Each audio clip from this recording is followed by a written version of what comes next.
before we start, I would like you to hit that red subscribe button so that you never miss out on any of our videos. Hey guys, what's up? Welcome back to Ecom Know-How. Here are Graham Stephan's investing tips for beginners. 8th, learning about where your money is being invested isn't difficult work, and most of the time, a quick Google or YouTube search can answer everything you need to know, especially when it comes to your hard-earned money. It's worth it to spend an hour of research learning about your investments and whether or not it's the right option for you.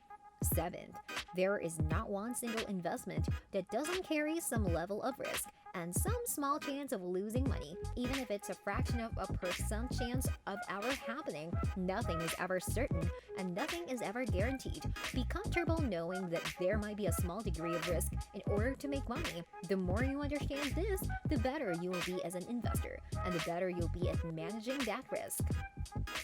6th, the reality is that in the short term, we have much less certainty about what's going to be happening. Prices could go down, markets could act irrationally, and there's the chance of losing money on paper. But generally, the longer you invest, the lower your chances are of losing money. This because the longer you invest, the more likely you are to weather any down periods and come out ahead in the green.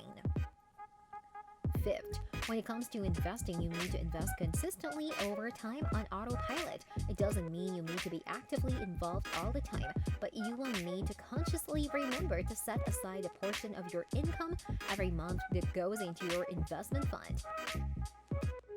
4th, when it comes to investing, understand this concept. A dollar saved is worth $1.50 earned. In order for you to have $1 right now in your pocket, you'll likely need to make about $1.50 from a job before paying taxes and before commuting costs and before other job expenses we haven't considered, just for you to have $1 left over after taxes. 3rd, in each of his videos, Graham starts by asking viewers to like the video if we like what we see, and he flat out tells us why. The YouTube algorithm rewards interactive content, so if we want to support his videos, like them. The thumbnails in his videos have silly faces, and he is upfront and says that he does the silly faces for clicks. He is actively trying to engage a bigger audience even before they click the thumbnail on his video. He lets you know why he does everything. This is a refreshing change from other online gurus who often act like they have secret superpowers or a mysterious black box of manipulative marketing techniques. Graham is more low-key. Hey, if you enjoyed my video, why not help me out with a like? 2nd, while most finance gurus out there record themselves talking into a laptop camera in their plain home office, Graham Stephan's videos have high-end production value. He started creating YouTube videos for fun because he enjoyed camera work and video editing, and he was spending 40 to 50 hours per week making videos. Even though they weren't making any money, you can tell that Stephan puts a lot of thought into the creative side of YouTube video making. His videos have slick editing and clever cuts, and even if he is just recording a video of himself at a laptop in his kitchen or home office, he uses intriguing camera angles and soundtracks to make the videos entertaining.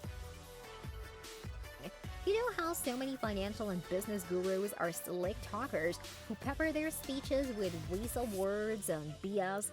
Graham is not like that. When he makes factual statements, he will show the supporting evidence, and with opinions, he provides his logic behind them. He's really quite self-effacing and open about his own mistakes, struggles, and learning experiences. He's open about his vulnerabilities. He has a video where he talks about his struggle with social anxiety. Perhaps the most importantly, he shows the math behind his successes. For example, in this video on how he became a millionaire by age 26, by working in real estate, he explains step by step how he got started in the real estate industry, why he decided to skip college, how he built relationships with real estate agents and found a niche in the market where he could make money even though he was young. How he gradually started investing in his own rental properties. He shares the real numbers at every step of the way, and he's believable because he's not exaggerating, he's not being shady, he's just being real. This brings us to the end of our video. I hope you enjoyed it. Hit like if you did, and don't forget to subscribe to our channel so that you don't miss any of our videos in the future. Also, watch the 2 videos that are on your screen because I'm sure you love them. With that, I'll see you in the next video.